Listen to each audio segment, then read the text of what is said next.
We are live. Rule zero.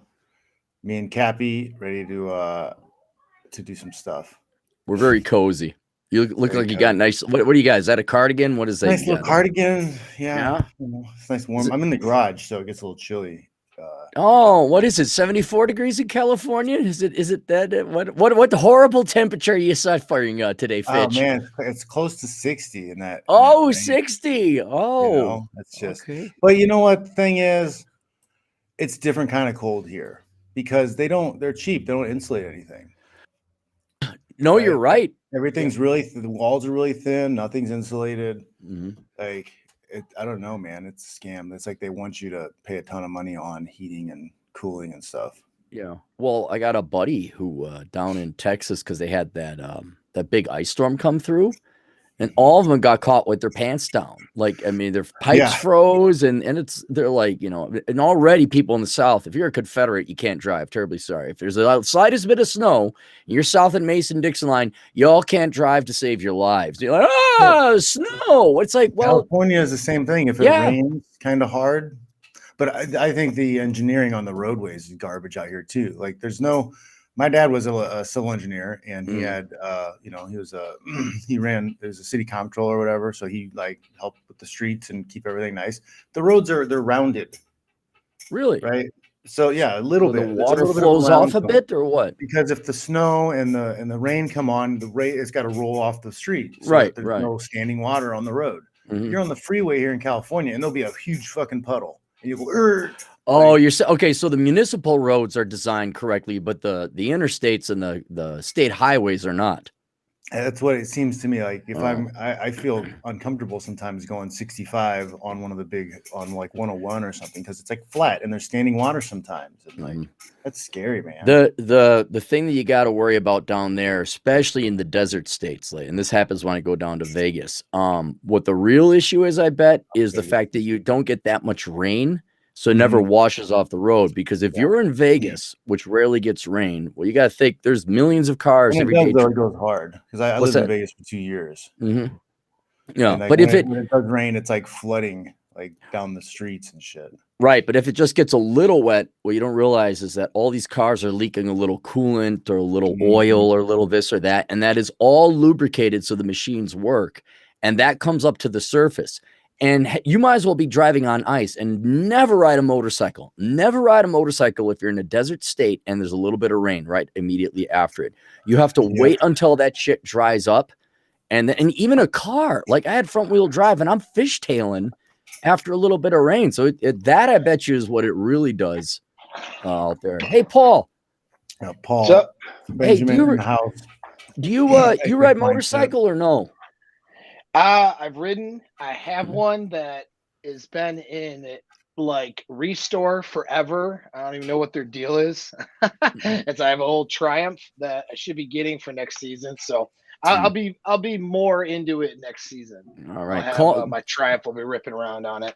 I'm yeah. not as experienced like you though. Well, I've okay. just ridden a few Before times. you ride in a desert state, call me. All right, so you Okay, don't die because we're talking about. John's complaining because not it's dying 60. would be good. John's complaining because It's it's like 60 60. degrees in California.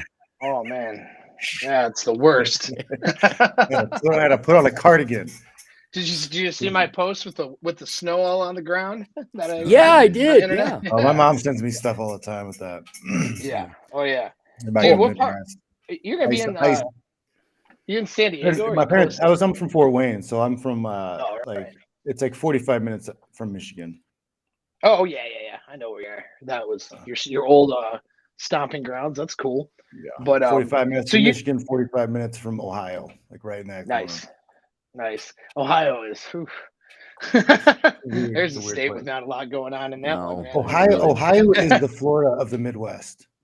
How is it even Florida? What? I feel like there's Because just more things to it's do in like Florida. the Florida man stuff, all the weird things that Oh, happen. Oh, Hick, Florida. Hick, Florida. You're not talking cool Florida. You're talking Hick, Florida. Yeah, I'm talking about like all the yeah. weird Oh, alligator, whatever, and sure. Right. yeah, all kinds of weird Darwin stuff going Award on, weird stuff. crimes. Yeah. Like there's a lot of weird stuff that happens in Ohio too, because it's like such a big place. Right. But yeah, For okay. sure. So today the show is supposed to be about inflation, right? Because inflation, it wasn't happening, and then it was transitory, and then now it's good. and we want to plan on kind of the future, make a little predictions on what maybe how people are going to be affected. And I think it's really good that Cappy's here because he is the economist. I am. Yeah. Yes. Yeah. Real live one right here. You my big caught one. Here question we are. Is this going to be kind of can inflation be a good thing for someone like me who owns a house? I have a fixed mortgage and I have fixed payments, and if the dollar becomes less valuable, I'm still paying the $2,000 to $3,000 a month for my mortgage. But if a loaf of bread is now worth $200, there's that seems like my cost of my house is going to drop as far as my payments, anyways. Mm-hmm. Well, it all depends. I mean, I'll tell you this about economics. It's very much like physics, or if you guys remember chemistry or any kind of physical science, algebra even. There has to be balance. There's no magic trick. If you want a successful economy, you got to work harder, you got to work more, and you got to work smarter. That's it. That's all there is to it. And I personally don't believe that you should be able to get more than an associate's in economics, because beyond that, it's effery. It's political, and you come up with magical stuff like, ooh, and if you look at what economists do now is they basically rationalize with bogus numbers what politicians want to do. So that's so as long as you don't isn't that any institution nowadays? Yeah, Science, it is. college, whatever. They just find, this is what we want, so we'll do everything we can to find everything that rationalizes all of the social sciences, and that's an affront to sciences. These are not sciences. These are propaganda. That's all it is. Economics being one of them. It's sales. And it's all bogus. None of these studies can be repeated. It's the same thing as with like psychology. I'll draw two parallels to help the regular normal people who have sex and aren't economists. Those of you successful with women. Two parallels to show you, and this is not my opinion. This is true. Is psychology a legitimate profession? Or not profession, a legitimate field, I should say. And Paul, I love like the psychologists out there. All right. Is that a legitimate field? Not profession. I know they get paid, but is it legitimate? Well, that's an interesting question because you have to define what you mean by legitimate. So okay. Let me rephrase. Yeah. Good point. Are people getting better mental health now? No. And that's why I mean, like the numbers of everybody going up with pills and all that shit. Yeah. Right. And so, I mean, keeping this very simple. I know there's call for psychologists. I know they help, but it's the same thing with economics. Not that people pay attention to the economy, but the economy is not doing better. It's getting worse. We're having slowing economic production. We're having increased amount of debts. We now have inflation, higher levels of labor force, lower levels of labor force participation rate.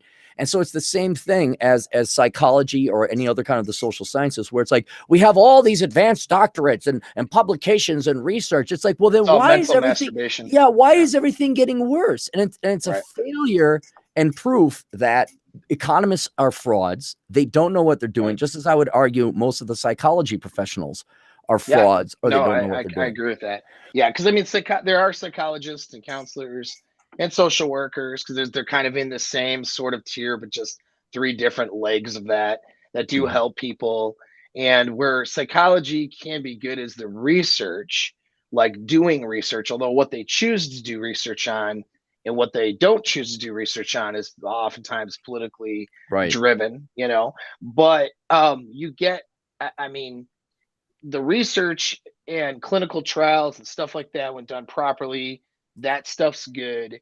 But the problem with these things, and I don't know, I think being an economist sort of fits as well, is that you're using inductive reasoning. All right. So it's not a hard science, call it a soft science, because you're not using empirical evidence and deductive reasoning to have a hard conclusion, because there's too many variables. When you're talking about human behavior. Oh God, there's an unlimited number of variables. You can't encapsulate it. No. Right. You can't control for that. So what you're trying to do is trying to come up with more or less a predictive framework or a measure, and you're figuring out pieces of evidence, and then you're drawing conclusions into that evidence versus falsifying and disproving that there's any other option other than this hypothesis. So that makes sense. So it's not deductive, it's inductive. Well, the Right. problem with inductive is that if you're driven towards an ideology, you can take a bunch of pieces of information and induce a conclusion that's completely bullcrap or false or not helpful to somebody. And that's the negative. That's the problem with these fields. And so I always resort back to results based. So what are the results that, like, for example, a client I'm working on is getting? Are they getting better results for what their goals are, or are they getting worse or getting nowhere? That's how I can measure whether something is good or not good in a field that's more or less a soft science, you know? And so it goes back to what you're saying, Cappy. It's like, are these things useful? Well, if you can get results from them. But if these academics are not getting good results, then I would say they're not, right? And that's unfortunately what we're seing all over the place and in these fields, you know. And to answer Fitch's question where I was going with that, is that for everyone to understand economics, there's no free lunch. And when it comes to inflation, yes, there are going to be winners and losers, but that's kind of any policy. And here it's one of the rare instances where there actually is a zero-sum game. So for those of you who have debts, all right, and it's set at a particular interest rate, so let's just use mortgages because that's probably very common. You have a 3% interest rate. Well, official inflation in the United States is 6.2. It's probably a little bit higher than that. That is now your mortgage payment is lessening in terms of real purchasing power as time goes on, as more and more increasingly worthless dollars flood the market. So your salary is going to go up, your wages are going to go up, but your mortgage payment stays the same. And so what you're doing is you're having Uncle Biden and Uncle Trump, by the way, if you want to look at the data, it's not just Biden. This has been going on for quite some time. Yeah, both parties do this. Yeah. Oh, yeah. It's horrible if you look at the money supply. All scumbags. Yeah. So so those who have debt are going to be well off. But John, as you pointed out, well, now it's $7 for a burger. And, you know, let's say you're a young person. Well, and these particularly how it's going to affect women. We're only interested in women under 35, to be frank. And when you're younger, especially younger boys, younger men, you don't have that much money. And so inflation disproportionately affects you because you don't own a house. You got to rent. You face real full cost. It kills the poor. It's absolutely devastating. It's horrific. And if poor people weren't so stupid and they studied economics, you'd realize that Joey Biden is not. I mean, how many of you? I'll try and make this very simple. I'll try and get down to poor people level because I'm like Modern Life, John. I really dislike the poor. How's that gas prices helping? How's that coming for you, kids? How's the rent now? Yeah, right. So, I mean, we're talking, it's not disproportional. It's a universal tax. Inflation is. Everybody pays it. As a matter of fact, if you're rich or wealthy or just well-to-do, and if you have a mortgage or some debts, you should be cheering this on as much as possible. But if you're poor or just starting out, it's horrible, horrible. If not impossible, so bad. I'll explain how bad it is. I am very independent, old school American, get out of the house, go be a man. I am now like, okay, yeah, you know what? Stay at home, live at home. There is no reason for you to go be playing. Save up your money.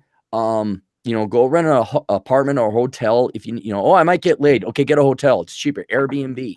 But it is such, I would almost say unacceptable levels of expenses for basic living expenses.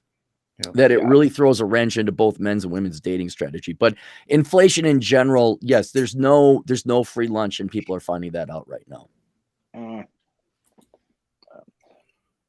Awesome. Hi, guys. We got Troy in the house now. We got the Troy, foreigners. Ryan. These Ryan's foreigners over here. Sober and awake. That's good. How was the concert, Ryan? Dude, I forgot how much fun concerts were. Everybody bought a drink and nursed it because that way, like, you have to wear a mask. You're having a drink. So everybody had their masks off. And can I swear, John? I don't care. Good. Fuck you, MGTOW. Fuck you, because I'm at the concert. Right beside me, there was this tall, thin, good-looking, 6-foot tall chick. And right beside her was what I can only describe as a manlet. And she was all over him. Handsy, lovey-dovey. And all I could think was like, Right. instead of enjoying the concert, I'm thinking, well, what do you got now, MGTOWs? And I'm just like, fuck you guys for invading my personal life with your dumb shit. That's not possible. That's not possible, Ryan. She must have been a paid escort. Yeah, Or must have been. Oh, and it gets worse, Troy. There was like tall dudes beside him, like a stack of 4 gorgeous 6'5" dudes. She didn't pay any attention to any of them. So I'm No. like, well, one concert yeah. that just ruined the You're MGTOW obviously- ideology. No offense. you're obviously just making this up because you're a PUA and you want to scam incels with your Right. With your PUA PUA course. course. Rocking, and you're getting almost a fitch level beard going on there, Ryan. That's soon you can groom it like he does, you know, like Dude, oh, you My haven't seen mustache got so photos. big it turned into a beard. I get a Salvador Dali going. That's why I like John's. It's like a very tame version of what I can grow. It's nice. It's getting kind of ridiculous. Yeah, I may I'll have to be your shave Huckleberry. again and accent the mustache some more. Well, I have to now because I'm pulling like a Jack Murphy thing. Like the sides here is going gray. So I'm like, I either just 5 minutes this stuff or I go Yeah. clear. I go I'm ghost noticing with the some facial gray hair. whiskers also. Yeah. I'm I don't want happy to get anybody back on thinking my I'm zinc pills. call me We a gotta- boomer. I'm out of here. we got to make up for Cooper not being here. So we've established then, Aaron, that a little bit of inflation goes pretty well if you have some debt, because it's just kind of Well, if you know, investing plus in if your you know how debt a to, bit. if you can make money and then hedge against it with investments, yeah, you're doing okay. You know what I mean? Well, But there's only so many things you can do, right? You can either get assets. Assets are technically like good assets are inflation proof. It's the big point of the house. And Aaron, correct me if I'm wrong, because I'm not an economist. I don't read books like a nerd. Neither do I. I don't read Nerd. books. Yeah, you can either get Nerd. investments or you can outpace inflation with making money. And that's the whole like you can if you earn fast enough, then inflation doesn't really matter. to you. If Right, you're earning- right. So there's two general ways. You invest in assets that do not depreciate. Yeah. And keep in mind that's not a guarantee either. But you can invest in things like gold and silver, precious metals, commodities. Those will generally keep up with inflation. Yeah, real estate Historically, companies, yeah, historically speaking, a better investment would be a diversified index fund like the S&P 500, because that is representative of your entire economy. And it's a natural hedge because corporations and companies sell into the inflated market. So their goods and services are naturally hedged and diversified. Although the stock market can go up and down, as you guys know. Actually, I got and a there's- question for you on yeah. this one. Polygon. I was at my Polygon. brother's place and he's watching like a lot of these investment guys. There was this guy and I had to shake my head. He was making the case that buying supercars as an investment strategy. He's like, yeah, you're great. You buy a Lamborghini and then it goes up 30 grand in the year and you sell it. Basically saying inflation was so much that it counteracted the deflationary power. that's of the true. vehicle. You That's true? can, yeah. Well, okay, but here For let's supercars, also- yeah, not like your Toyota or something. Let's Yeah. understand something though. Let's be very clear. Do you there's it's not like, ooh, do you want to own a large piece of metal with wheels and now you got to store it and manage it and maintain it? Or do you just want to have an account on your phone where you type a couple buttons and you maintain and hedge against Oh, inflation? right, absolutely, way easier not to do a supercar. Right. But if and you that's- like supercars and that's your thing, correct, and correct. you were, and that- you know, then it That could sounds like be a not post hoc terrible. justification. I want a There- supercar, but pretend I'm a millionaire too. Well, Well, here's the thing is there is a group of assets called collectibles, and like Jack Napier, because he's a 12-year-old boy essentially, he collects Pokemon cards. Troy, he collects my fancy son. blue. Yeah, Troy collects fancy blue shirts. And then Paul, you'll probably appreciate this, but things like tobacco and booze, or wine, you could collect wine or scotches. That's And true. now all of you can't think drink like, it though. What's the point? well, yeah, Ammo. but ammo, guns, my truck, Ammo. which I bought like That's what I 7-8 think. years ago. That's where the real Uh, investment should be going. Yeah, but my truck that I bought 7-8 years ago for $4,000, I could sell it for 7 or 8. But people don't understand this about inflation. Your investments didn't go up, bruh. The dollar went down. Okay, you're not rich. I mean, the day is coming. Like, dude, bro, I made 6 figs. It's like good. So you have an average income of like somebody who made 25 grand back in 1978. You're not rich. Yeah. So a lot of people got to realize there are no real gains. I mean, there are, you'd have to back out inflation. But, if inflation is 25% and my investments went up 27%, bro, it's like, good, you're 2% richer. you know. So Yeah. you know, it's not to the level yet, if you guys remember the Weimar Republic, where people were just like they would stop the factories, so you could take your money and buy any asset, because by the end of the day, your money would have been worthless, right? It's not that bad yet, but kind of anything that you can buy that's tangible is going to do better than a consumption item, like, say, you know, food, or, I mean, I'm trying to think of something that's truly frivolous, maybe like fashion or something, liberal arts NFTs? degrees. No, because NFTs, well, see, now we get into very volatile things like crypto and NFTs. Right. Those have done admirably better than inflation, actually, but they're so volatile.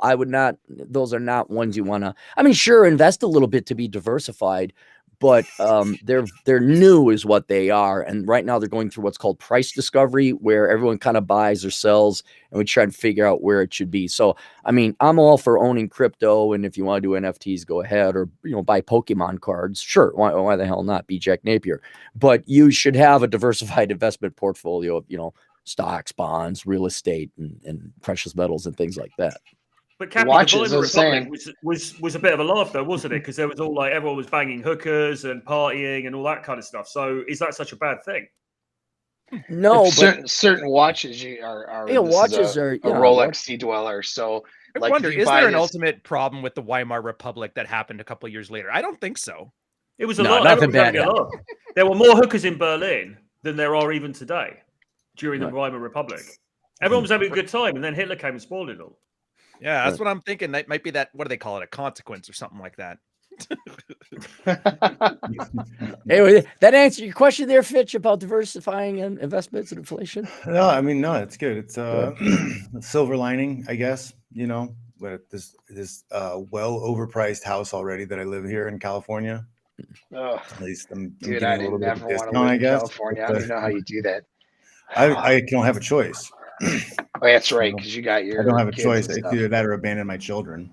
Yeah, And or now steal them. I'm, you know, I'm in a position where they're probably going to get jabbed against my will too, because there's nothing I can do about it. right. Just Yeah. embrace the autism. So this is the another question I have for Cappy here is, with all this happening, like how secure are a lot of these tech jobs anyways, you know, because all these girls ran out to get college degrees, and then now they're all doing tech jobs and they're boss babes, and there's supply shortages and inflation's going up. Like, are some of these companies just going to start shutting down because there's nobody No, putting because, money well, into it, and it's gonna keep no, going? the companies, that's what I was saying with the S&P 500, is if you are a company that produces something of value, like a farm or automobiles, or in this case, internet, I would argue the internet is hedged the most against inflation and inoculated, because what else are you supposed to do? First, it was already a growing industry. Second, that's where everyone's getting their validation. Third, that's where most of the commerce is moving. So if Yeah. you're in Silicon Valley and you're a programmer, like, you actually got hard skills, I think you're, you know, male or female, doesn't matter. Your job security is rather good. Where it's going to have an effect is what the main thing that we're talking about You now. don't think they're going to outsource some of those jobs because they can, with inflation, they can pay less money to a kid in India? No, because if we have inflation here, then the dollar, or whatever currency you're talking about, will drop against whatever foreign currency you'd like to employ people in.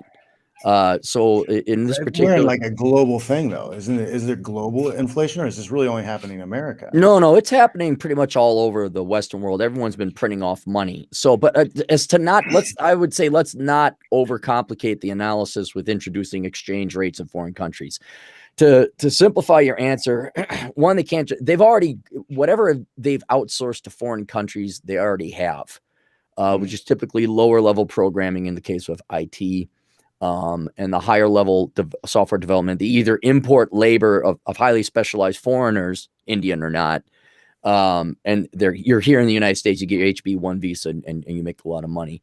And then you always try and outsource your lower end mundane tasks to everyone. Like, you don't hire high-end people to do secretarial work. You just hire whoever, and you don't do your printing costs in-house. You pay a printing shop down the road to do it. So whether that shop is down the road or in Shenzhen, China, it doesn't matter. You do it. But when it comes to inflation, you say, well, with inflation here, when things get more expensive here, when we outsource to India, you're gonna have to buy more rupees to pay Punjab in Bangalore, Right. because the exchange rate would, assuming India doesn't print off more money, which they have, but assuming they didn't, then the exchange rate would drop. The dollar would get weaker. It would take more dollars then to pay Punjab and Bangalore to do this. So there's no free line. Everyone pay. There's always balance. So it's not like, oh, we could just outsource. It doesn't work that way. What It's I want funny to you ask. mention that, Clarence. Oh, sorry. Just super quickly chat here. here. Oh, In Canada, that's what we do here. We actually depress our dollar because if our dollar gets on par with America, we can't export as effectively. Right. mhm. So that's I'll tell you, A lot of countries are inflating like hell right now because America is inflating like hell. We need to do that. Otherwise, our economies will tank. right, because they need to continue their exports. Switzerland did this perfectly. Like, Switzerland's got a great currency, the Swiss franc, but it got too strong. And if you look at Switzerland, they make clocks and chocolates. Right. And they Oh, outsource nice, all okay. that.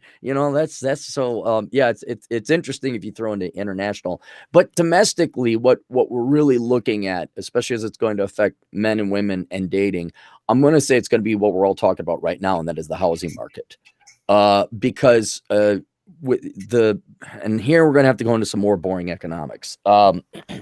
When we print off money, especially here now, this most recent round, you don't really print it off and hand it out. What you really do is you add zeros to electronic accounts, and then you pay out stimmy checks or government contract or whatever.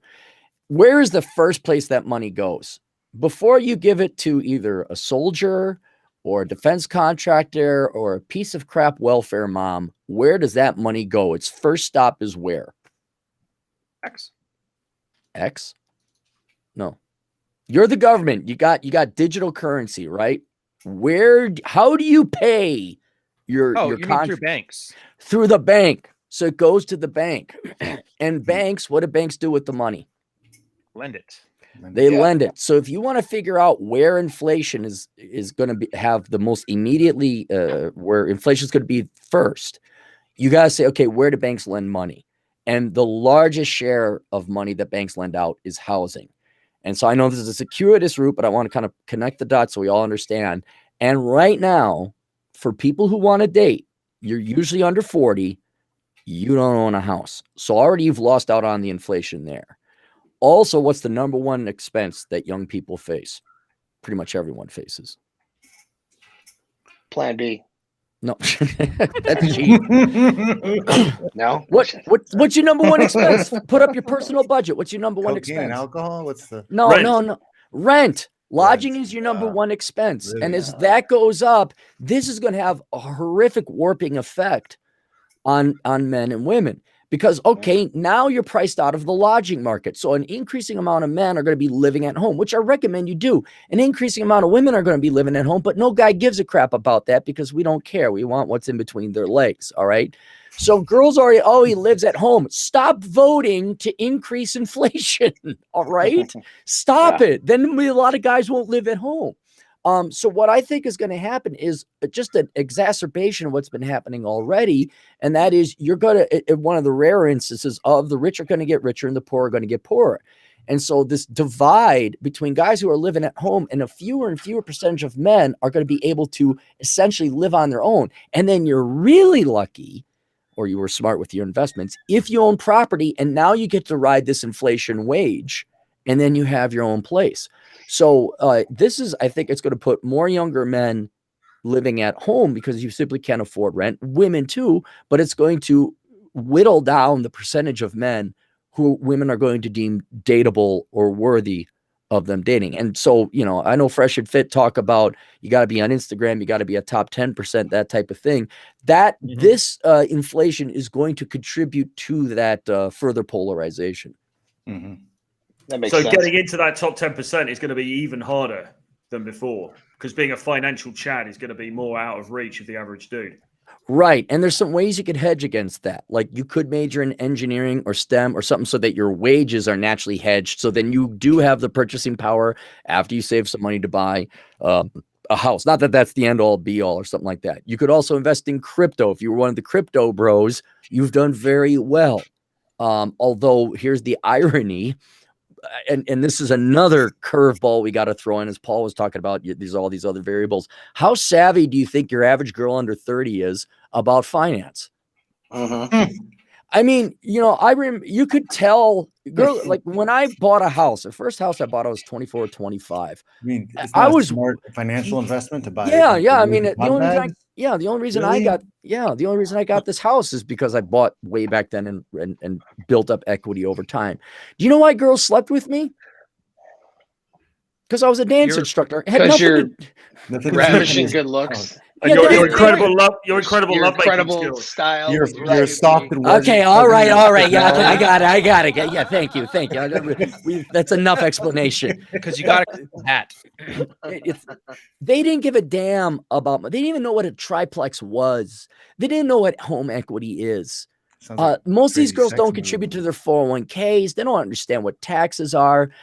They will really only respond to a guy who looks like he's got, you know, and then like Paul, you got your watch there. Troy's got his hairless chest coming off his awesome blue shirt. I mean, it helps to display like you have wealth, whether you have it or not. Well, Yeah. I mean, I personally, at the moment, I don't have a property in London. Like previously I did. I've got a property somewhere else. I haven't got one in London at the moment. But all the time that I had a property in London and I was dating girls, none of them gave a damn about it. They didn't even ask. They didn't even know if I owned it or not. No, they just want the good time, right? They want the good time, and if you in the money that illustrates you have your good time guy, that's it. So if you like show up and you look like you have it, and you pay for some drinks, it's like they sleep with you. It's fine. Right. But until the point in time comes, they realize you're actually living out of your van. Right. You're living at home with your folks. And that's where the quandary or paradox a lot of young men are going to face, because if you are financially savvy, the hell if you're going to pay rent, stay living at home. Wait until you find a girl like, you know, and this is where you would transition from fun guy who's having a good time at a concert to, if the girl also wants to become serious and maybe you want her to be a plate, they're going to say, okay, now the status comes on, like, what do you mean you live at home? Or, you know, like, so it's not like I really advise doing this, but you will have to fake it a little bit. You will have to wear decent looking clothes. You will have to. And guess what, ladies? That's what you get with your makeup and your weird selfies, angles. You know, like, fine, we'll give it right back. We're looks max. Because here's the other thing: the girls are in max. This affects everyone universally. The girls are in no better financial shape anyway. So as long as we're like at the house party having fun or the concert and we're not getting too serious, this could be okay. The second though, girls want to start moving into commitment or marriage, and this might be more in the sake of Saint Rollo, who is not here, the epiphany stage. Once all of a sudden it's like, okay, what do your finances look like? The girls' finances are just as bad, if not. The girls' finances are worse because they usually have, well, one, they generally have worse finances by the age of 30. Two, they have completely laughably stupid and unemployable degrees. They have the debt that is associated with it. And very few women I ever met or know today have their financial act together. Very few have a 401k and IRA. They don't even know what crypto is. They don't want to bother. They don't have silver. It is still a part. So it is, you know, I wish everyone took a financial management course so we'd all be better off down the road when it comes to more serious things, especially if you want to start a family. But right now, yes, as long as you're only an inch deep and you're just going with the veneer and fronts, that's fine. If you want to start getting serious, this is absolutely going to destroy long-term relationships or family formation. Which could be a good thing. I don't think guys they use that as an excuse. The reason I say this is because you get a guy, and you know our audiences, a lot of guys are good, but a lot of guys are like, you know, what do girls smell like? I don't know. I'd love to find out. Teach me a course. They're thinking about, well, how am I going to start a family? And this thing here, it's like, focus on getting your dick wet first. Yeah. Like, can you get you know what I mean? Everybody takes this problem and guy? they focus on everything. Exactly. It's like one step at a time. Get the meeting girls down. Get the talking to girls down. Get the sleeping with girls down. Get the being a fun person that other people want to be around. Socially savvy stuff down. And yeah, I'm not saying you can only work on that, but then like my financial stability for the next 40 years, that's a problem for tomorrow. Focus on what's immediately in front of you. And when you break these problems down into bite-sized chunks, they become more dealable. And the skills compound. Here, compounding interest, Aaron. There's my economic. I'm very proud of you. Very proud of you. My brother was like this. He could talk his way out of a paper bag or anyway, silver tongue. And then he found out that really worked great. Got a great job in banking. And then it started to pay more. And then because of that, he was able to get a girl. And because he was financial, the girl got a wife. And then he got a family. Like, you see what I mean? And everybody's so worried about, well, the Biden's doing this. And then it's like, talk to girls. Get good with that. That's going to help you when you have to negotiate a salary. But again, until you take it as one step at a time and focus on the here and now, guys will always fail. And they will, good for us, because they will sit here and watch Clary talk about economics for years and not touch anything. And they'll feel a lot smarter. And I don't want to shit on those guys because, I mean, they're paying Clary's bills and they're good people. But you know what I mean?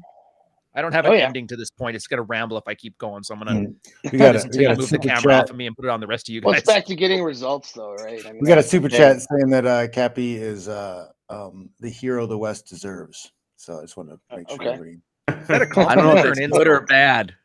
Well, there's the caveat says, but not the one it needs right now. Oh.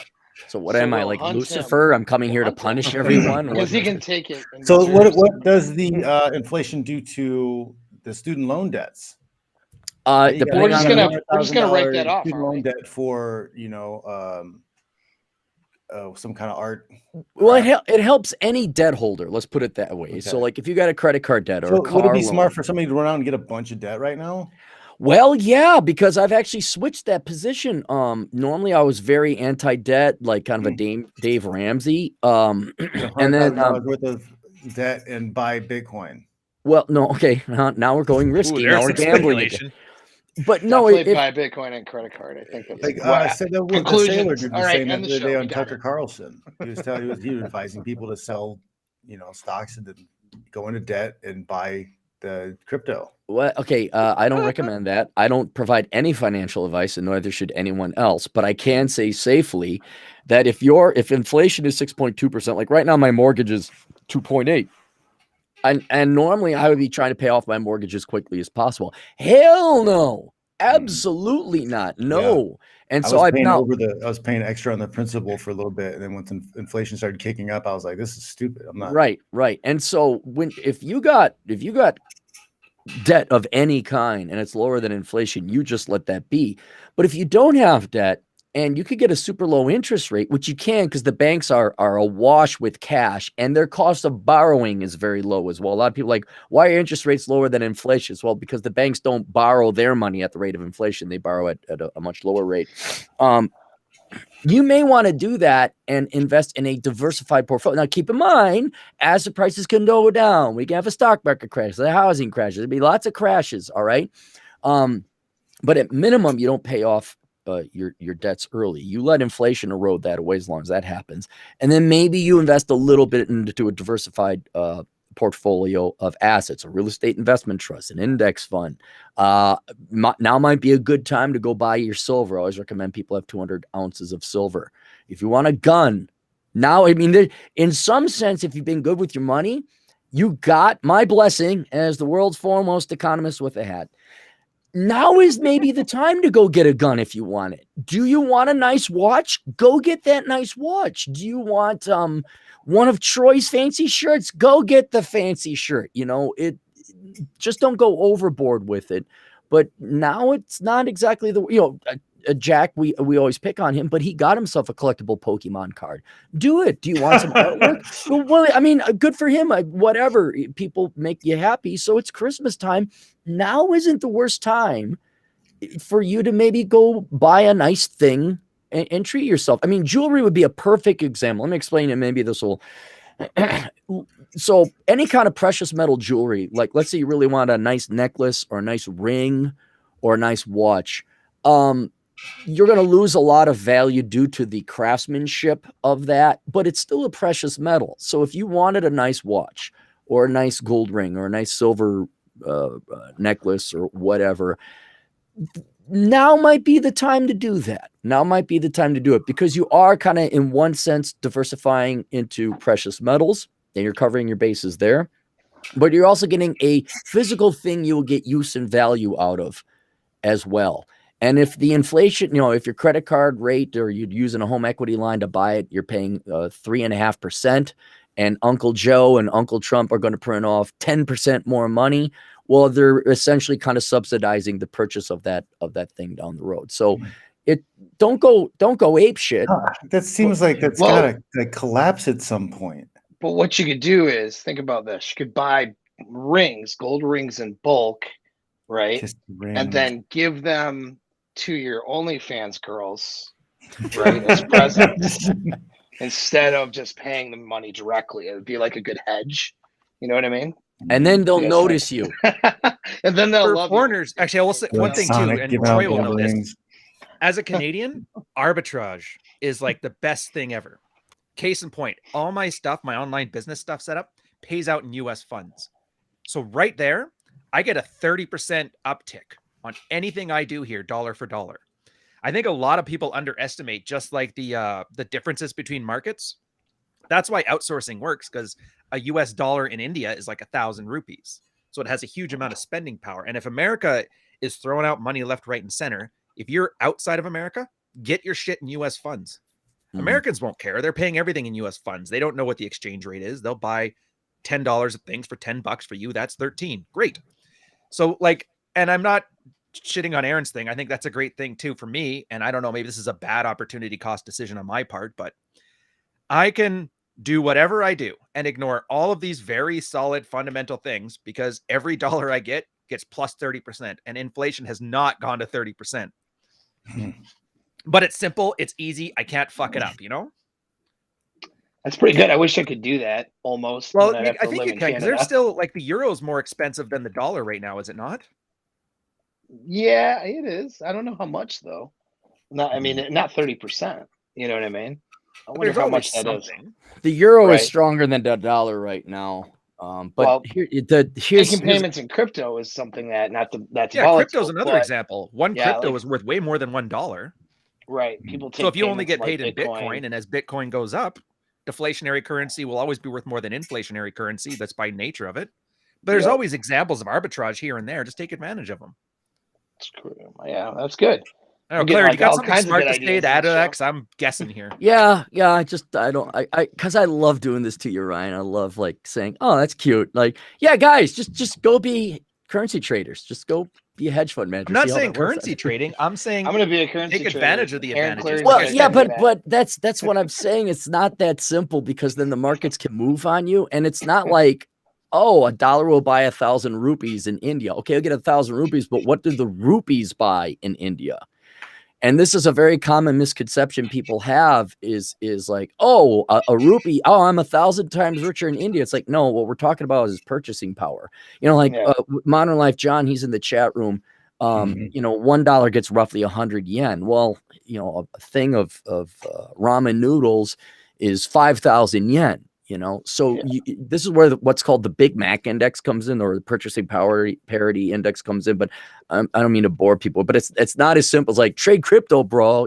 It's like wait for crypto to go down. Okay, wait for it to, and it will. It's down right now. Yeah. Is it okay? But that's why you don't want to. I wait for it to go down and then I buy chunks of it. Yeah, it's discounted right now, big time. Yeah. If you got a little extra cash around, it'd be the great time to put some into crypto. Dude, airlines are discounted right now. Everybody panicked off of Omicron. Well, let me introduce another something else that's going to have an effect on the sexual marketplace. So women generally, and we're talking about fun party girl stage, but then transitioning into marriage or commitment, where girls may take a unconscious interest in your balance sheet, even though I don't know exactly how to analyze it or take a look at it. But what is going to define wealthy? Like girls, he's got to make this. He better have a net worth of that. Well, like I said jerky. Before, I've always said that. Yeah. You got beef jerky, man. Hey, if things keep going this way, you're wealthy if you know how to hunt and fish. $16. It's That's right. Right, but I don't think we're at the point now where it's like, gosh, I need a farmer, because I really want some food now. You've been in mid-Michigan. Right. Well, the day is coming that a guy who makes Farm $100,000 is nothing. Like back when I was in college, if you made 100,000, that's almost damn near $250,000 today. But 100,000 is going to become like basic bitch territory. Yeah, the whole six figures thing is going to have to get revised, isn't it? Right. And because now you get high level engineer graduates like, chemical engineering, electrical, no offense to civil engineers, but you're coming out with 60, 65 grand. Also, depending on where you live, like all these, now this already happened in New York City with the Sex and the City gals. I need a man who makes 6 figures. It's like in New York City, you're poor. In Silicon Valley, 6 figures, 100,000 will not get you. I mean, good. You're squarely middle income, maybe on the lower end of middle income. But the best arbitrage thing though, Aaron, is to go and move to Ukraine, because Ukraine is still pretty cheap to live in Ukraine, even in Kiev, the capital city. Right. So if you're earning US dollars, Big Macs by the index. if you're earning pounds or you're earning US dollars and you're based in Ukraine. And you're if you're a single guy, that's a great idea. You're surrounded by very beautiful women as well. That's a good bit of arbitrage you could be doing. But now that speaks of Western men going to second, third world countries where your purchasing power is much higher. What I'm also talking about is the further divide. Men, in perfect example, Troy, men they're outsourcing quite literally, just like programmers we outsource to India. Men are outsourcing. Or at least have a huge financial incentive to outsource to other countries. Whereas women are going, not only sticking within the United States, but okay, Troy, let me ask you this. Where do all the UK gals want to go live? Yeah, exactly. Dubai maybe, or Los Angeles. Okay. Like all right. If they want to stay in the United Kingdom, where do they want to live? Depends. I mean, maybe London if they're young, or they want to move to some fancy place. London, Los Angeles, Dubai. Are those cheap places? What's a Big Mac cost there? Yeah. $1 million. Still, Aaron, here's the thing. Wish in one hand, shit in the other. See what fills up first. A lot of girls want to, but girls don't have perfect sexual strategy. Abundance only goes so far. Thirst won't get them a flat if they're like subpar. Competition's big. Well, same way that OnlyFans girls, there's OnlyFans girls now. They're like, I can't make rent selling my cooch online because everybody's doing it. What is this world coming to? There. Yeah, and just because they're girls doesn't mean at some point they're not going to have to make trade-offs in their own life.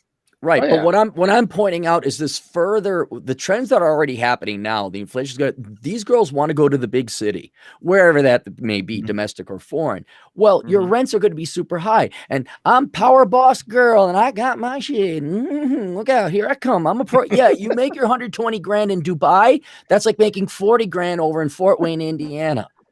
Cappy's been in Detroit based on that invitation that you just did. I've thought about just buying up all out down here. Oh yeah, all the Seems like wonders. Just because she smells nice, a guy would be willing to walk off the cliff with the lemming thing. It's like, I can see. And everybody, there's the good revenge fantasy. How's that working out for you? You're 35 and you can barely afford a studio apartment, lady. And it's like, if a girl's stupid and that deluded, yeah, they're gonna go there. But there's enough that are like girls are pragmatic. Ultimately. They're actually more I could not disagree. Men. Financially, I could not disagree more. Well, they're pragmatic when they have to be. Like if a girl decides she doesn't love her man anymore, she's instantly switches off the love switch and goes into like divorce rape switch. Like that's what I mean. Like calculating a cold. Yes. Right. Well, the point that I was making where these girls are moving to high inflation is when it comes to the point that you may want to settle down, there's going to be a less supply of essentially financially stable women. This is only going to, so their student loans are going to go up because inflation, by the way, we also lend. We not only lend to the housing market, we lend to the student loan market, although that comes through the government, but I won't bore you with the details on that. The girls are still going to want to go to the big city. They're never going to pay down their debts. They, again, don't major in anything worth a damn. So that by the time these gals are hitting the epiphany stage, so imagine you're like a 25-something guy. 5 years from now, they're going to be even worse financial shape than what they were before, and they're going to have even more nominal amounts of debts. Although that could be, but what sounds like a her problem. Well, it is a her problem. I'm Yeah. trying to help out women where it's like, okay, now Wow. what modicum of money you're going to make, you're going to piss it away in a major metro. You're not going to be saving money.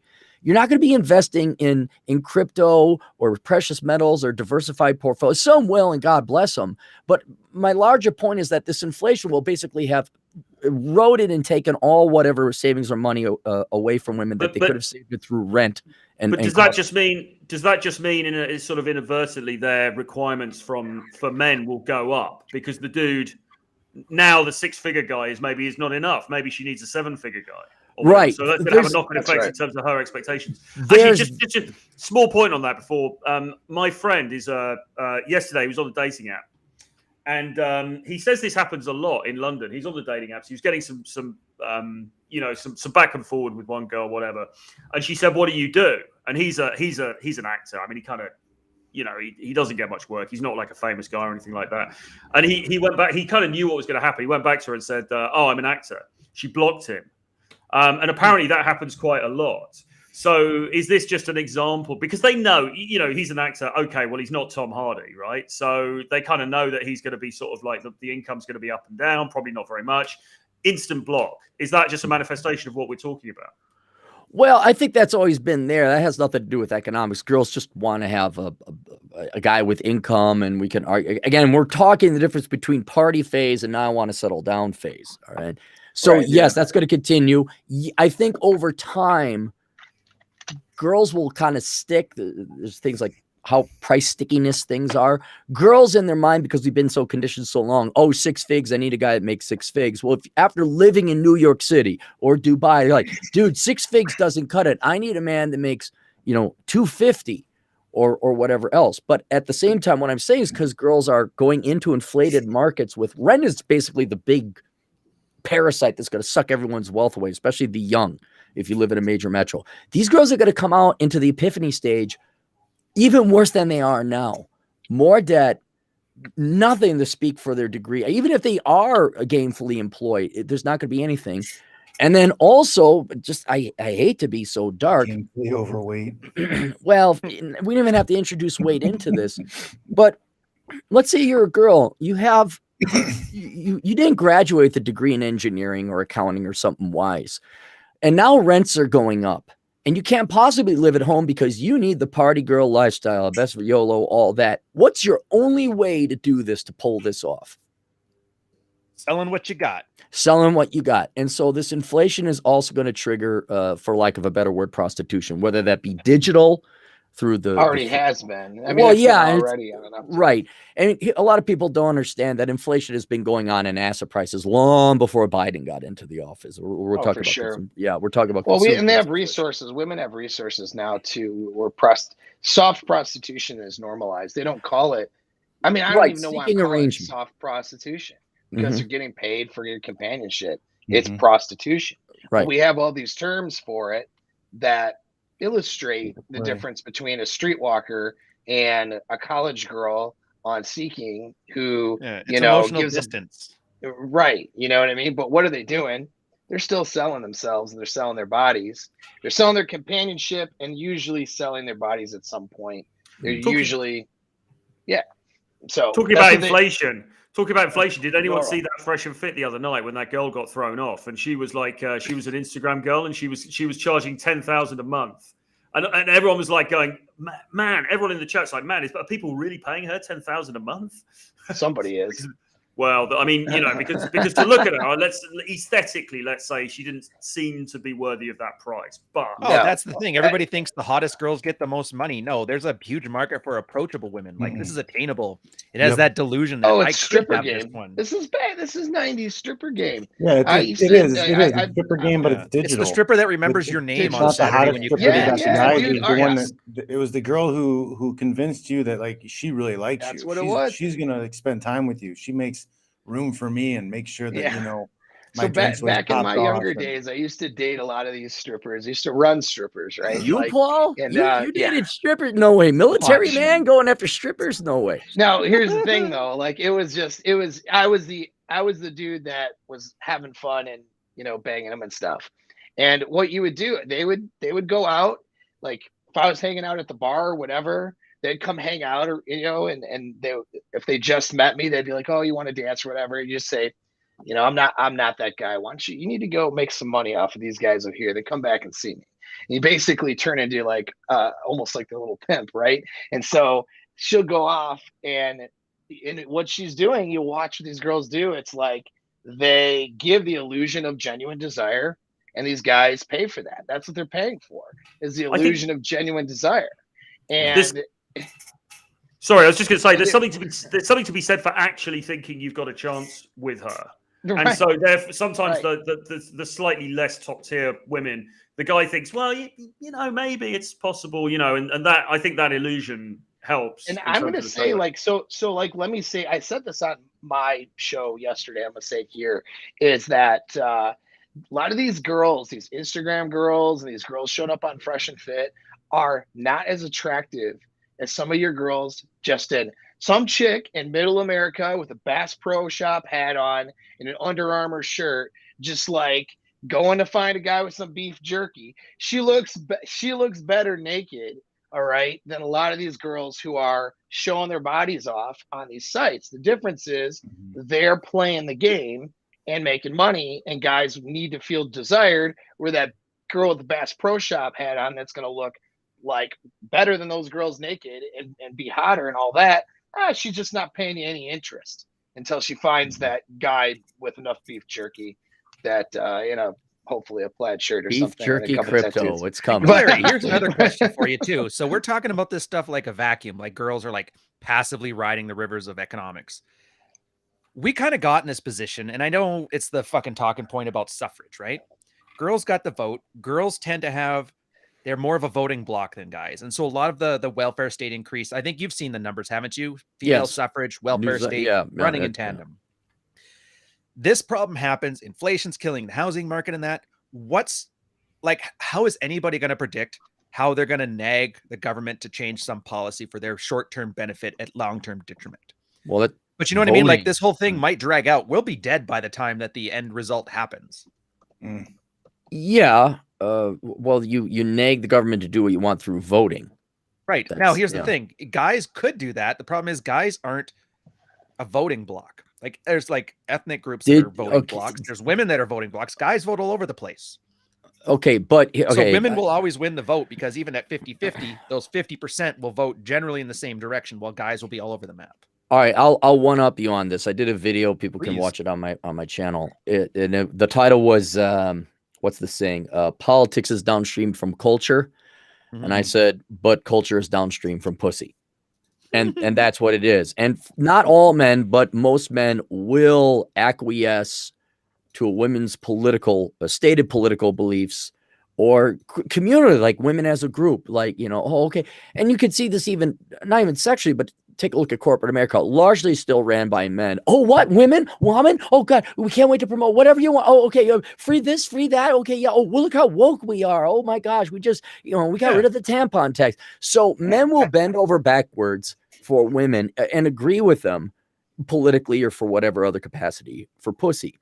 And so that has, not just because of pure numbers, you throw in a voting block, regardless of your gender, that votes left. Yes, generally that's going to pull the country to the left. But if that voting block has the most sought after commodity that the other half of the voting block wants, you're going to get at least half. You've all seen it. The dopey, male feminist ally. I mean, they'll sneaky just fuckers. Yes, a sneaky fucker game, right? Exactly. But that goes well beyond. If you're married, wifey poo, she's a teacher, and I want to help out the teachers, or I'm going to donate money here, I'm going to volunteer. So you could totally see it where that pussy moves culture, and then culture ultimately determines the politics we get. But yes, that's how it pulls. Yeah. And the whole point with this one is then we can talk about being better, being stronger, doing these things. Like, just get yours. 50-50 men, women. 1% of men simp for girls, tips the scale. Can't be hot. Can't be stopped. So you're not going to be able to turn the tides. There is no smart plan that we can make politically that'll fix everything. It's just not going to happen, because half the population does not give a shit. And they've had nothing but experience in their life of men bailing them out of their own poor decisions. Right. And so now that we know. Well, I'd also add to this, Ryan, and certainly in Canada, more so than the United States, but pretty much everywhere, the welfare state is entrenched. And now women don't need you. They really don't need men, at least from a financial perspective. And they're certainly indoctrinated and propagandized to don't think they need you in a romantic or sexual or committed sense. So this, until the welfare state goes away, and it's like, well, how do we make money? Well, you better have a beef jerky farmer because you're starving, bitch. You're not going to focus on needing less. Like you said, the living at home thing, that's an example. Live in a place that's within your means, not, guys will buy just eating at home, period. Like, well, I can't tell you how many girls I've met that never cook their own meals at home. They never eat at home. Everything is prepared for them outside of the house. And I know it's going to cut off. There's a lot of women, like you said, or Troy said, if you're an actor, the girls don't want to talk to you. That's true. You'll lose a lot of women. But we've been doing nothing here but talking about how shitty women are anyway. So like, what's really lost here? There is going to be a certain percentage, no matter what you're into, there's a certain percentage of girls that are into that niche. Maybe you remind them of their dad. Maybe you remind them of that asshole, a guy that got away. Maybe you look like the guy that she cheated on her ex-husband with. There's always some factor out of your control that in her mind makes you like, I've always wanted a guy with a Minnesota accent, a Santa hat. Reminds me of my dad. And then Clary walks in. She's like, I'm in there. But you know what I mean? Guys. All right, see you, Paul. All right. Awesome. Thanks for having me. So the game is harder. 90% of women aren't going to like you. I don't think that's changed much from before anyway. Because even we were talking about it on my show. Tom Torreo talked about his numbers doing pickup. 5% close rate. He's a professional pickup artist. 5%. Right. That's, if you're top tier, best at game, 5% is what you can aim for. And it's the same thing here. Yeah, most girls, like you said, spend like shit, live in the stupid places, make the dumb choices, don't invest. They don't even buy gold. What the fuck's up with that? And that's fine. You're going to find that chick on the farm who dad never called her pretty until she was 18. So she's prettier than she thinks she is. She looks great. She likes the fact that, oh my God, this guy can cook. She's tingly to you because you're fun. Like you said, I'm the ballroom dancer. You don't need to know about my 1,200 square foot house that's very reasonably at my means and butt fuck nowhere. And if she's into you, she'll follow you. Like, what's Rolo say? You'll crawl through broken glass, right? Right, but that requires a lot of dating. It requires a lot of investment, and I don't know. It requires a lot of work, and you've been telling guys here for the last how long? Hour and 2 minutes. All this work involved. You find that great girl, even in that circumstance. Like, what's the incentive to really commit? If there's, because honestly, that's not for us to answer. That's for her to answer. You're a top 10 guy, so you have access to all these girls. Because like with inflation, like it's gonna the dating market's gonna get a lot worse for women, but a lot better for the top tier guys. A lot worse for the low tier guys. Well, so all I know is like as this inflation keeps rising, the guys at the top are just going to get more access to more women because we already have determined that women will share an alpha. I don't agree with that. Like, how guys stay. Girl, like, why not have 3 of those perfect girls? Yeah, you could. But here's what I'm finding. On paper, that sounds right. Guys' sexual strategy as much poon as possible. In practice, I'm finding every top tier guy I know eventually settles down with one. If it's like, well, what is she offer? It's a pain in the ass dating. It is a royal pain. It really is. But that's what I mean. Carl, 52 dates, 52 days, absolutely crushing it. He's got more numbers than anything. He does top tier by any stretch of the imagination on any metric you use. Still found a nice girl. They just bought a place, moving in. Like, guys will naturally settle down with a girl. There'll be a rare guy who has like 5, but doesn't really matter. They're kind of like an anomaly. So I don't even worry about that. What does the girl bring to this situation? It's like, well, that's on her to make the case. You've just got to meet enough girls that if a girl is really good, really persuasive, has girl game, knew how to save a couple bucks because her dad loved her and bought her that pony as a daughter, that you're there, you have the opportunity because of numbers, you have the skill because of your practice, and you have the willingness because you've been there and done that. And I find that's it. And it's harder, fine, fuck, whatever. I don't have to go to war and fight the Nazis. So we all have our trade-offs, right? That's my thought on it. So I don't treat it as a bad thing at all. If anything, it's polarized people. So before, you used to date like a girl that was kind of bullshit, but tolerable. Now she's all the fucking over here on bullshit. But the ones that aren't bullshit stand out so much easier. So if anything, I find it makes jobs easier. You just have to wade through a lot of crazy chicks more than usual. Right. And, like, and they're fun. Yeah. Yeah, here, you know what, Clary?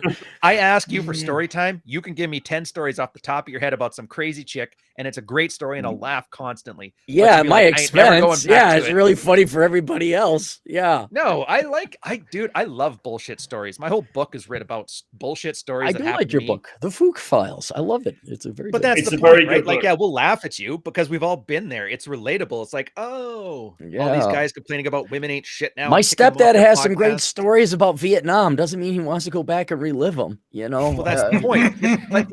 The guys who don't have those stories are ultimately missing out a part of the human experience, and they True. don't know.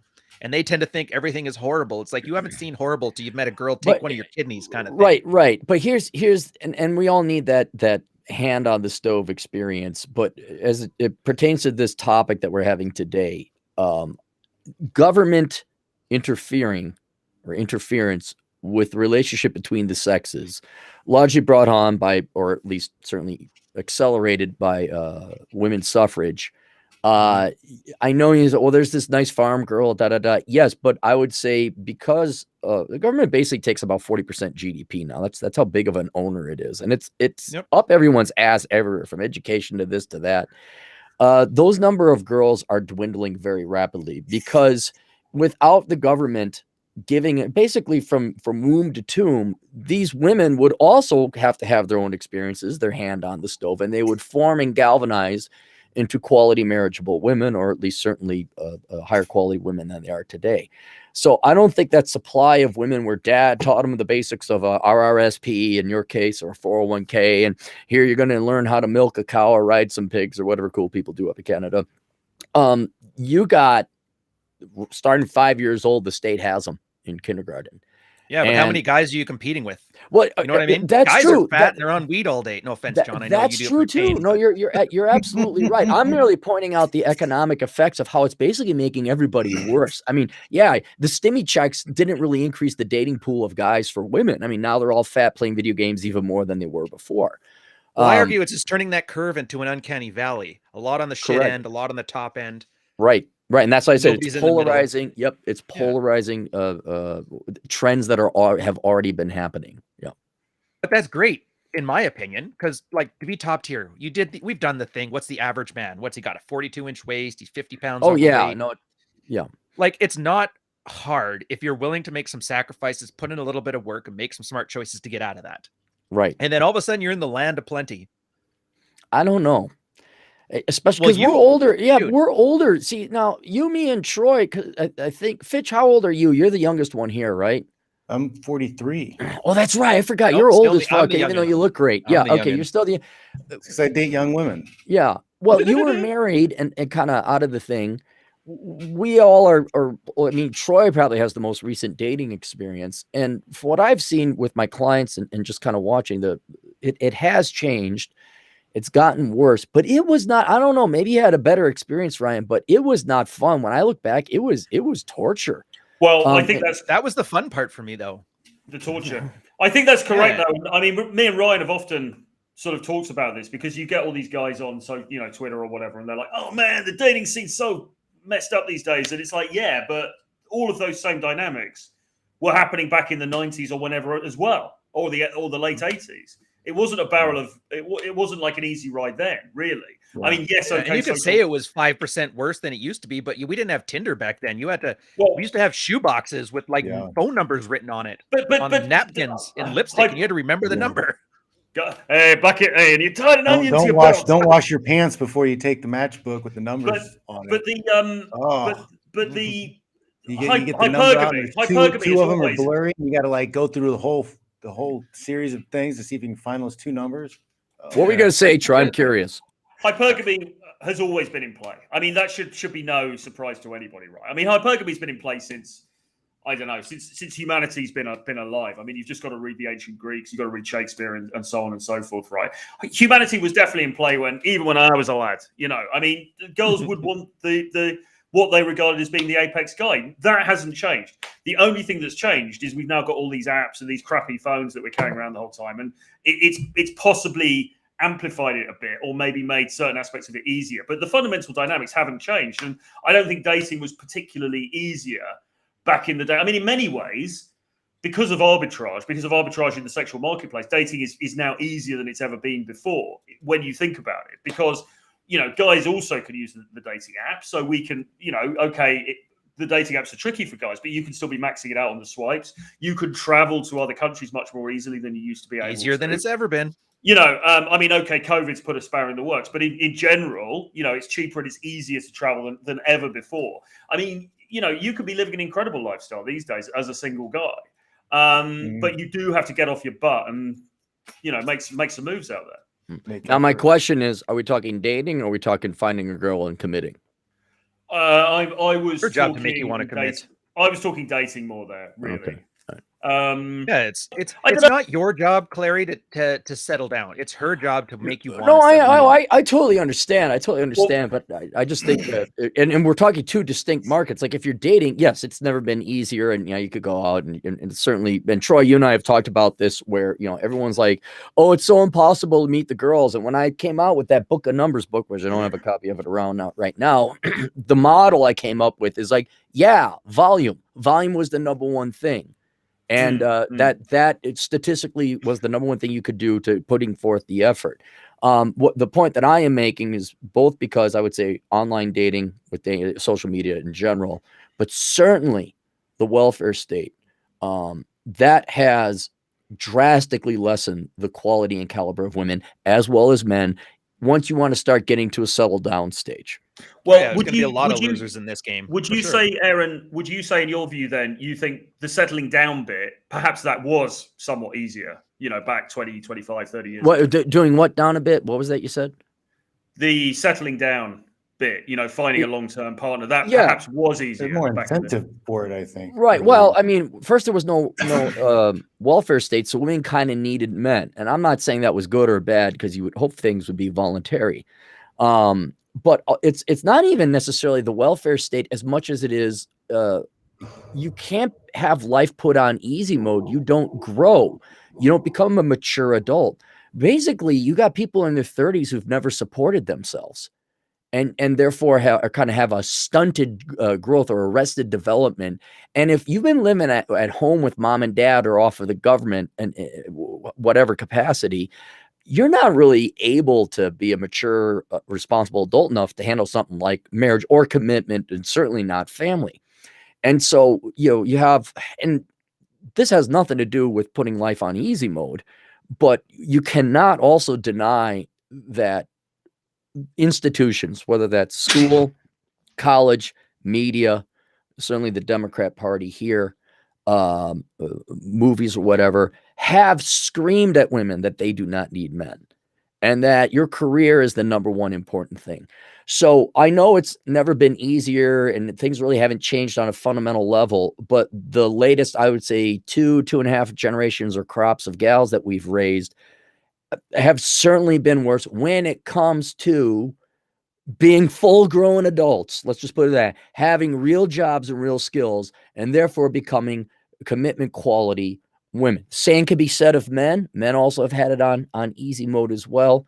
But that's, I think, the two distinct different, like, yeah, okay, dates are a dime a dozen. Show me a girl without debt, without attitude, without lip, who actually is able, because the number one thing to have a successful romantic long-term relationship, especially if you want to form a family, is selflessness, altruism, loving someone more than yourself. That is not in the vocabulary of modern young women today in Western societies. It just isn't. And yes, I know, Ryan, that there is a girl out there who grew up on the farm in the Yukon territory, and they don't have electricity. She's unaware, and she comes out. She's got her little house on the prairie dress, and Ryan's like, "Oh my God, she knows how to milk a cow." You know. Okay. Okay. Now we're talking. All right, Stana. Here's what I'm going with. My little sister, horse girl, complete prick.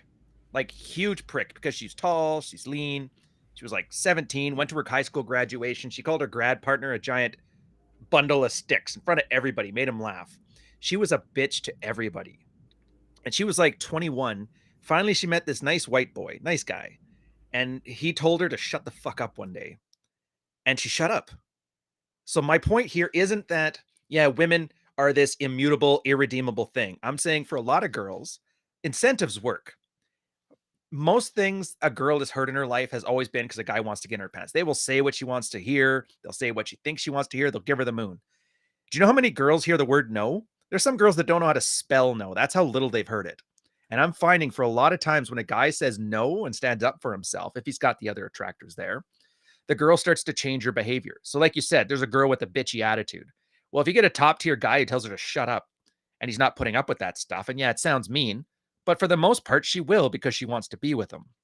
And I think this is the part where, and my argument here isn't that there's a girl in the Yukon that can milk cows. My argument is the grass is greener where you water it. If you establish some strong boundaries, if you have healthy patterns of behavior, if you don't deer, like all the standard Glover stuff, healthy boundaries, good ethics, good values, not like you were saying before where guys will do what the girl wants voting wise. Remember that? I actually did an essay on this one, the trolley problem. Guys love to LARP about their philosophy on would you pull the thing to kill 5 people or not to pull 1. I'm arguing if you let your wife make the decisions, who the fuck cares what your values are? And this is the rare part that helps you stand out, is you get these strong values, but you also understand to be the fun, attractive guy. Girls will change their behavior to meet your expectations. And all that, for every man ain't shit type woman out there, there's another girl who's like, yeah, except for him. He's good.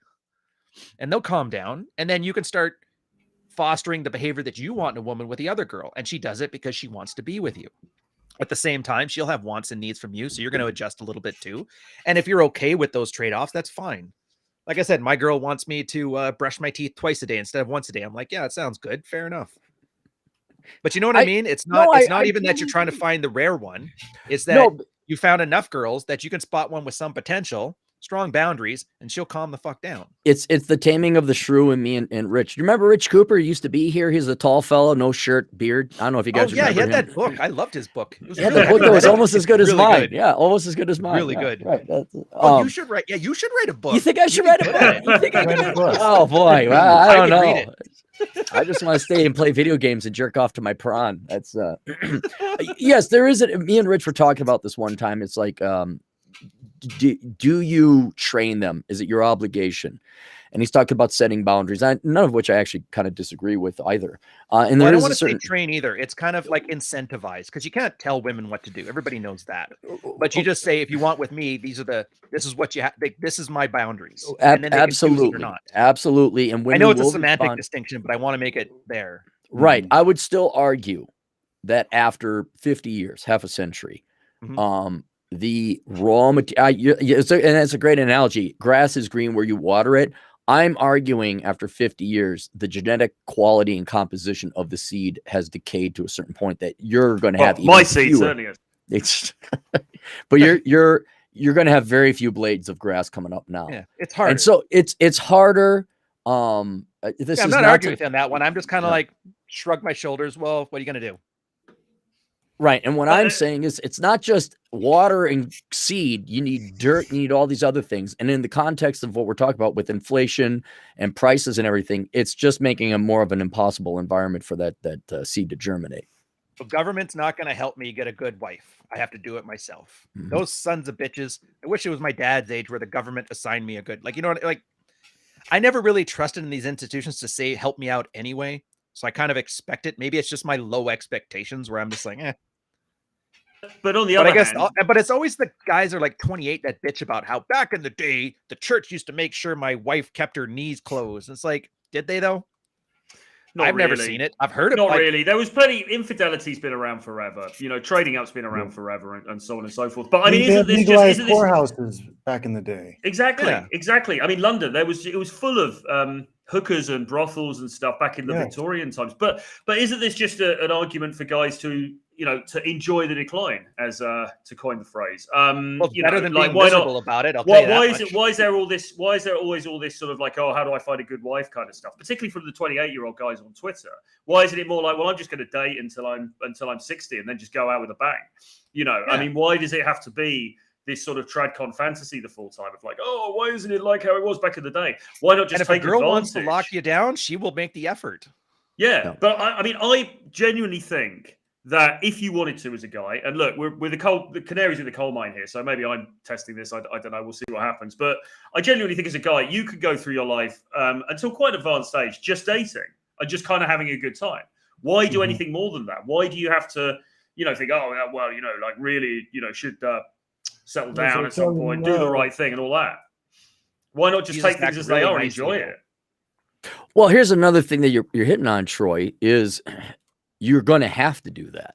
Because this is not, we are the 100% control of this. There are two parties involved. There are male and female. They both have their own incentives and sentient thought and goals and aims. And this is within the battlefield or the arena of the economy and the environment that we're in. But we are being given a price. Here's the price. We're being forced this price on us by the environment. And Troy's right. You're going to have to just date for a while, because until a quality gal comes along, there's nothing else you really can do.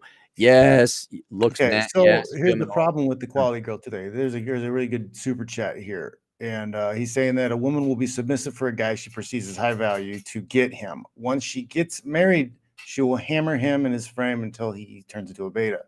You let And her. I live this. I live this.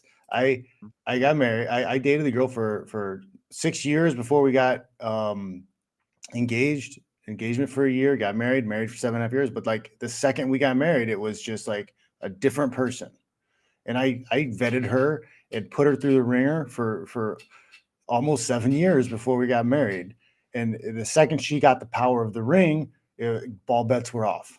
But again, I still think that's not necessarily a new thing, because I'm reading this book by Dickens. I'm reading Pickwick Papers by Dickens at the moment. There's a story in that about a guy who's a butcher. He owns a sausage making shop, and he gets nagged by his wife so much that he ends up throwing himself in the machine and making himself into sausages. And then somebody comes in and complains, and they're like, "What are these buttons in the fucking sausage?" And it's because this dude is like, it's his trousers, it's the buttons from his trousers. So I think the whole nagging and beaterization thing, I think again, has been going on for since time immemorial, really.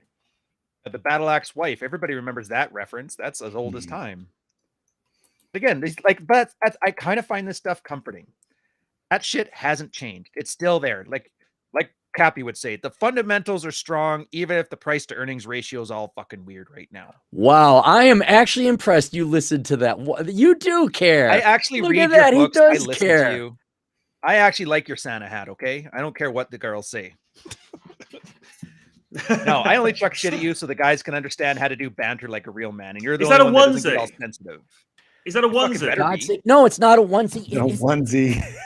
I got pants on. For God's sake. Oh, okay. Are those camel pants? Yeah, You're better off with the he had onesie. No, to do these it. are my work pants. I got because the house always needs a little bit of work, so I'm winterizing it, getting it ready for winter. So I got to go Yeah, out but after this. that's what I hate, because I've been saying this about like black pill and MGTOW guys. I haven't have a conversation about fucking with guys that haven't fucked. Yeah. And this tradcon thing, I hate this argument. Guys arguing about life who have no experience in it.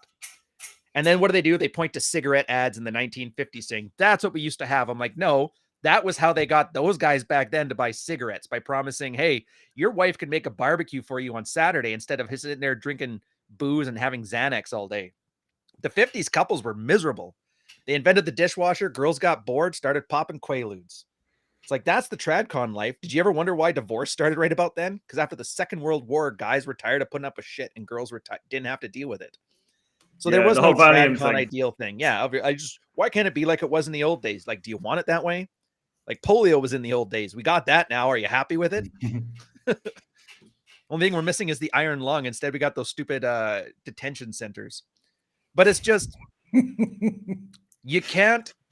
It's symbology and it's marketing. And I get it, because we're inundated with marketing and branding and all this shit. It's at the point that even guys talk about masculinity now. Like, how many guys, masculine therapy, pinnacle of man, they tell you all this shit about men like they read it in a book. And it's always about semen retention. For some reason, not jerking off is the most you can aspire to as a man. Like, how embarrassing would that be? It's like, hey, your dick control, it will make or break you in success.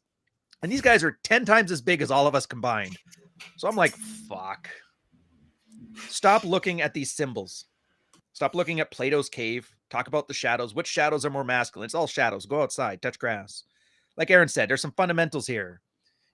Assets that hedge against inflation is a good thing and allows you to make more money. Don't make money because you think it'll get girls, because the only girls that will attract are the debt-laden land whales that just moved out of New York and like, I demand a mansion. It's like, I demand fucking a size 30. Well, I don't know what to tell you.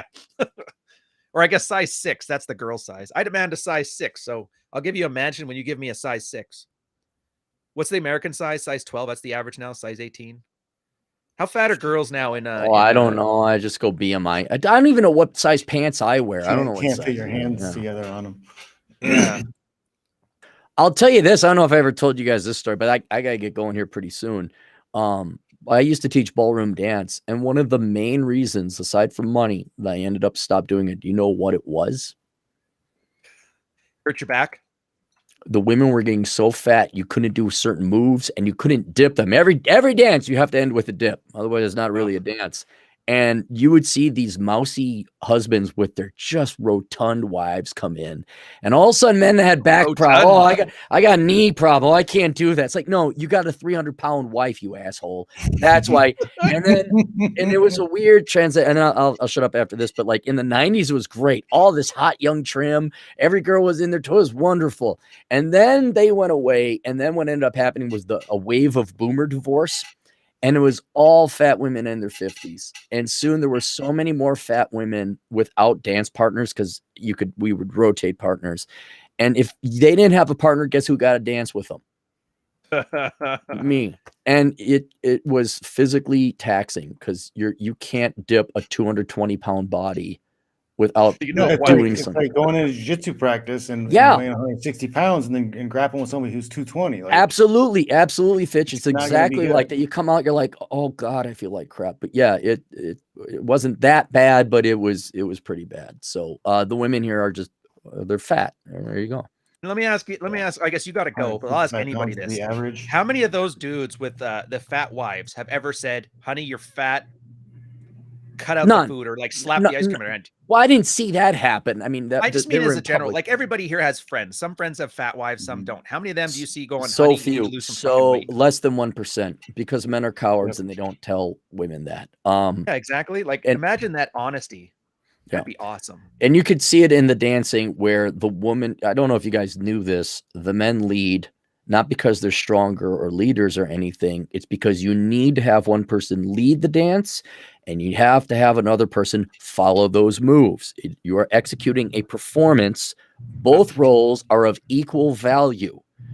Guess how many women wanted to tell the husband he was doing it wrong and nagging at him while the dude is just trying to keep the beat.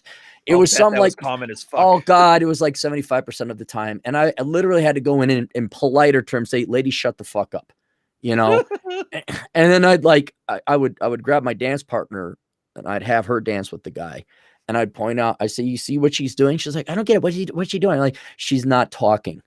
Right now, Dan, like, oh, and then you'd see a smile on the husband, like, it's like, yeah, you pussy, I just saved your ass. You probably saved a relationship there because the girl might get pissed off because you embarrassed her, but there's that little glint of like, oh, this is actually kind of nice. No, it required the man actually maintain that. It wouldn't happen. You can't save them all. You try. You can't. No.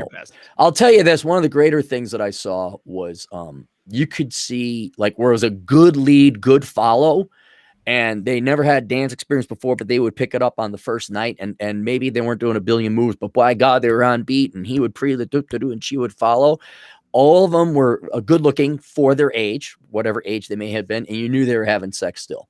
And it's as clear as day. You could see the genetic code. It's like he leads, she follows, she wants to suck his dick, and they're happy. And it's just like, God damn it, ladies. Just, not that I'm a big biblical guy, but let the guy lead, submit to your husband, and see how that works for you. Instead of being the nagging harpy shrew the entire time, yelling at him, just let him do it. Do what he says. See what happens. And that would do more to help girls with their student loan debts and their inflation and their mortgages they can't afford, and then their comes home with some things. Take that shit back to the store, return it. Imagine how many lives would be saved from financial ruin just by a guy saying no. And I'm not saying you can say it's not your job to save women or hold them accountable, but it's like, put that Louis Vuitton purse down with the Louboutins, or I'm fucking out of here, and actually mean it. And I don't mean to say this, John, is in like a chastising thing, but I do wonder 6 months or 6 years later, you get the ring and then she changes immediately. Like, had you acted the way you do now back then, telling her, look, Yeah. I will nuke this fucking marriage. Would she have calmed 100%. down? And I know it's like hindsight's 2020, but I'd argue for a lot of guys, that would be the difference between a divorce and a not a divorce.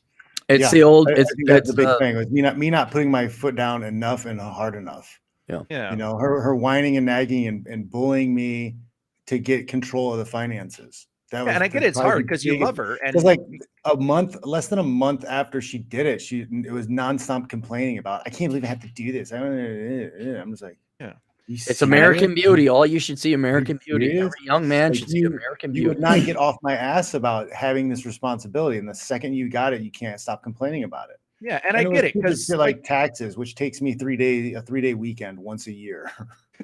but it's like you love her too, right? I mean, you did. Obviously, now you won't piss on her if she's on fire. But at the time, like, I love her. Of course, I want to make her happy. She treats me well.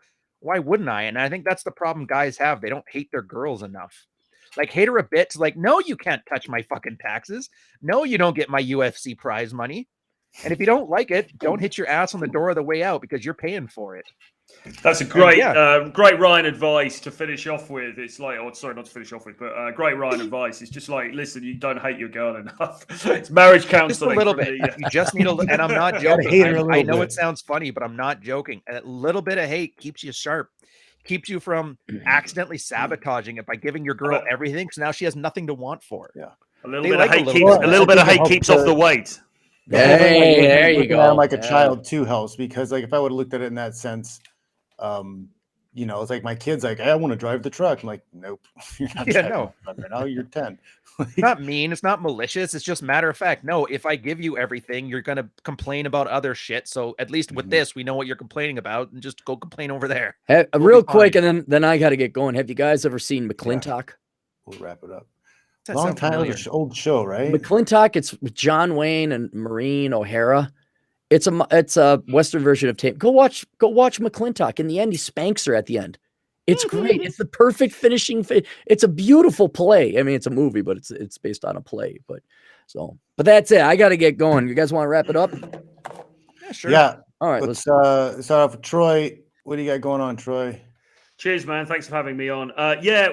Just get over to my channel, Troy Francis. Just search for me on YouTube. You'll find my channel, putting up content every day, most days of the week, Monday to Friday. And if you want to support me and the stuff that I do, and this is probably the least expensive pitch ever made on Rule Zero, then just support me on Patreon. It only costs $5 a month, and you get an exclusive behind the scenes or exclusive preview video once per week for just $5 a month. And it really helps out putting out the content. I'll leave the link in the chat. Cheers. All righty. Cappy. All right. Since we talked economics, I will make this claim. Every one of you should be buying this book, Bachelor Pad Economics. It goes through all the stuff in economics that you need to know, and it doesn't go through complicated crap where you don't so get that. You won't be poor. If you need a 10-minute retirement planning thing, Poor Richard's Retirement, it's better to have a retirement than none at all. Please get this. And then I know Ryan likes to go into the trenches of war and pain and suffering. And he's like, yeah, it was a great time dating all those bipolar girls. It was wonderful. And the pregnancy scares, that was a good old time. Before you spend $250,000 on pursuing women or more, as Fitch will attest to, please analyze your return on investment of your pursuit of women. Get the book of numbers, analyzing the ROI of the pursuit of women. This is the Better Bachelor edition. I know everybody here hates Joker because they, just don't like bald guys or something. But he wrote the intro to that, and Joker's a good fella. I consider him a friend. So all those books, if you get them, you will not be poor. That's it. Ooh. There you go. That's my stuff. That's awesome. No one wants. Why wouldn't you just use condoms, dude? I know the feeling is good, but the You know, pregnancy you always crap over general idea. The Mona Lisa, she's got a kind of a booger hanging out of her nostril there. Just let it be, Ryan. Just let it be. Fine. Enjoy your I sing the day. praise. I actually like your book. I don't like, I would have used this word instead of that one, but he's Canadian. All right. I actually have a big announcement. I haven't out in a while. Merch launch. It's awesome. The second channel right now. If you guys haven't seen Digital Ryan, here, I'll put it out here so you guys can see this one. It's just like a gaming channel. It's like sitting down at your barber's chair and he's just talking about red pill stuff. It's very casual. It's just playing Minecraft like fuck whatever. But So my first launch of merch is going. We're having like a base contest. Come on, check out the channel if you want to. Go see the video, pick which one you like, guess. That guy who wins is going to get the first launch of merch. And then we're going to release it out to the wild. So join them there in the community. They're going to get like a 30% discount code. The idea is I'm basically selling them at cost to members of the community. So for me, it's like a loyalty thing as opposed to a money-making thing, which is great. And you can come in there. It's more access. It's 3 days a week. It's a lot of fun. I don't talk about it enough because I love it as a counter to, like, if you don't have a six-pack and a Lamborghini, just kill yourself. I'm like, yeah, I'm playing with Legos online and I still have sex, so I don't care. And then beyond that, if you're in a relationship and you want to have, and you see me talk like hater just a little bit, and you don't understand how much thought goes into it for stuff like that, there's Patreon. Patreon is where it's all field reports. We're not talking red meat, no money muscles game. It's literally guys give their field reports about personal shit. Everything from like erectile dysfunction to how to handle a divorce to all the nuts and bolts of relationship stuff that doesn't make a good marketing slogan, but will make or break the happiness of it. Most guys within 6 months to a year have turned around some of the most dismal situations to something good. May not be what they expected, but it's good. We're on like the third graduating class, but come on in, check it out. For me, it's just $5 a month. Thursdays, we deal with all of this stuff. We have a lot of guys, and I don't talk about these guys enough. I'm proud of them. It's like they're saving themselves, and I'm doing that little bit that I can to help them. So come on in there for that. We won't pussyfoot around. If you're being bullshit, we'll call you out on it, but that's good. That's kind of what everybody needs. Somebody to finally be honest for them once in their life, and I like that. Anyways, and then the final one, you can always find me on YouTube. Ryan Stone, the main channel with my, it's more infotainment. Have fun, enjoy yourself, learn what you need to learn. Like I said, it's not me running my mouth about how great I am or how great I think you should be if you do what I say. It's like, here's 10 years of guys that have swapped notes. Here's the notes they swapped. Here's what they learned. And I'm passing it on to you like a Library of Alexandria. So enjoy all that stuff. And beyond that, buy Aaron's books. I know I poke fun, like Rich Cooper's better and his hat's goofy and I hate Snoopy, but like he actually is a really good writer. I like his books. They Do you actually get me to actually think hate about Snoopy? things more. No, of course not. Oh, okay, all right. I don't hate you either. That's the point. Save up, and But, then like- Aaron can get a full onesie for Christmas. But no, I like it. He Troy, makes me think stay about the things nice more. guy. Will you stay the one nice guy on this whole thing? You don't have to join these Hanyakers and get in on the digs. You can just be the nice, polished British guy. All right. So I know Sorry, he man. sounds Sorry. curmudgeon-y, but he's actually a sweet guy. But yeah, go check those out. Book of Numbers. It was a lot of fun. I don't mind that Jester's missing his hair at all. I just don't like complainers. So that's a content thing, not a person. As a person, he's great. But yeah, get the books. They're good. Bachelor Pet Economics. He got me on that one way back in the day, and I can't speak highly enough of that one. And I think Enjoy the Decline was my other favorite one. Really? Oh, okay. Thanks. Yeah.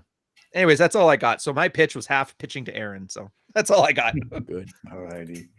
Yo, all right. So this is the first time I've had Rule Zero on my channel here on YouTube, Official John Fitch. Please subscribe and like all my videos and share all of them because they rock.